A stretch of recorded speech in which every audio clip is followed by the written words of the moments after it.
ভবন আছে, জনবল নিয়োগ দেওয়া হয়েছে কাগজে কলমে, কিন্তু আজও সেবাদান শুরু হয়নি কুমিল্লার বরুড়া উপজেলার সোনাইমুড়ি বিশ্বজ্জা হাসপাতালের।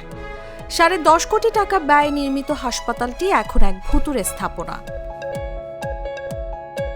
নথিপত্র অনুযায়ী হাসপাতালটি নির্মাণে সময় লেগেছে 22 বছর, কিন্তু অকেজো হয়ে পড়ে থাকা এই হাসপাতালে একজন আবাসিক চিকিৎসা কর্মকর্তা, 2 জন জুনিয়র কনসালটেন্ট এবং একজন মেডিকেল অফিসার সহ মোট 10 জন জনবল নিয়োগ দেওয়া হয়েছে। তবে তাদের কাউকেই হাসপাতালে আসতে দেখা যায় না। কাগজে কলমে অবকাঠামো প্রস্তুত থাকলেও ভেতরে নেই কোনো আসবাব, ওষুধ কিংবা চিকিৎসা সরঞ্জাম। উদ্বোধনের আগেই দেয়ালে ধরেছে ফাটল।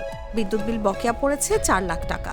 গেল 8 মাস ধরে ঠিকমতো বেতনও পাচ্ছেন না হাসপাতালটি দেখাশোনার দায়িত্বে থাকা কর্মকর্তারা। 3 বছর এখানে আছি। 3 বছরের মধ্যে 2 বছর আমারে কনেক্টর টাকা দিয়েছে, প্রতি মাসে 20,000 টাকা করে। 8 মাস চলতে আছে, আমারে কোনো মাসে দিতে আছে 2,000, কোনো মাসে দিতে আছে 3,000, কোনো টাইমে চালাতে 2,000, এভাবে দিয়ে আমার চালাতে আছে।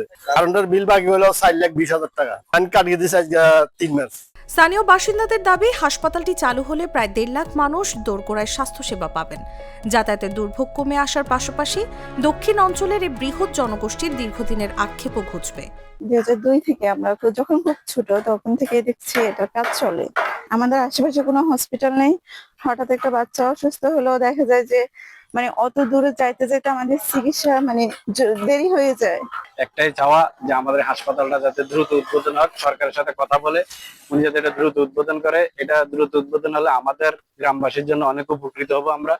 জনবল, চিকিৎসা সরঞ্জাম ও ওষুধের বরাদ্দ পেলে শীঘ্রই হাসপাতালটি চালু করতে পারার আশা সংশ্লিষ্টদের।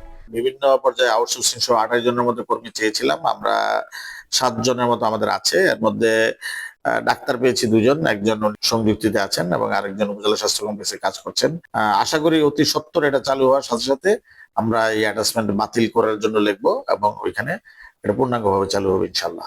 এদিকে ভবনে ফাটলের বিষয়টি খতিয়ে দেখে ব্যবস্থা নেওয়া হবে বলে জানান স্বাস্থ্য প্রকৌশল অধিদপ্তরের নির্বাহী প্রকৌশলী মোহাম্মদ আবুল খায়ের। তালা বন্ধ করে রাখলে সেখানে একটু ময়েশ্চার, প্লাস্টার দুর্বল হতে পারে, এটা স্বাভাবিক।